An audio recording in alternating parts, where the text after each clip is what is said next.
Bhavnagar local crime branch દ્વારા ઘરફોડ ચોરીના ગુનાનો ભેદ ઉકેલી 5 આરોપીઓને ઝડપી લેવામાં આવ્યા છે। પોલીસે તેમની પાસેથી રોકડ રૂપિયા 2,10,000 તેમજ સોના ચાંદીના દાગીના સહિત કુલ રૂપિયા 12,46,000નો મુદ્દામાલ કબજે કર્યો છે। ત્યારે આજરોજ એલસીબીની ટીમ મિલકત સંબંધિત ગુનાની તપાસમાં હતી। તે દરમિયાન ચોક્કસ બાતમીના આધારે તળાજા પાલીતાણા ચોકડી પુલ નીચે દરોડો પાડી 5 શખ્સોને ઝડપી લેવામાં આવ્યા છે। પકડાયેલા આરોપીઓની પૂછપરછ દરમિયાન તેમણે તળાજા તાલુકાના દેવલી ગામમાં એક રહેણાંક મકાનનું તાળું તોડી સોના ચાંદીના દાગીના અને રોકડની ચોરી કર્યાની કબૂલાત કરી હતી। ઉપરાંત રાજસ્થાનના જોધપુર જિલ્લાના બલાર વિસ્તારના ગામોમાં પણ ચોરીઓ કરી હોવાની માહિતી સામે આવી છે।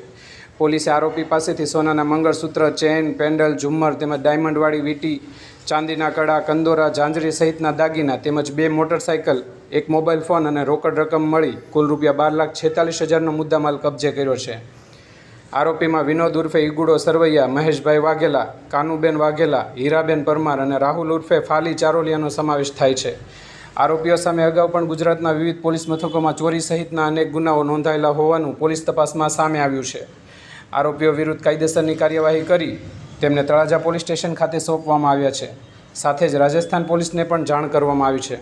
આ સમગ્ર કામગીરી એલસીબીના પીઆઈ મયુર ધ્વજસિંહ સરવૈયા અને પીએસઆઈ આર એ વાઢેરના માર્ગદર્શન હેઠળ કરવામાં આવી હતી।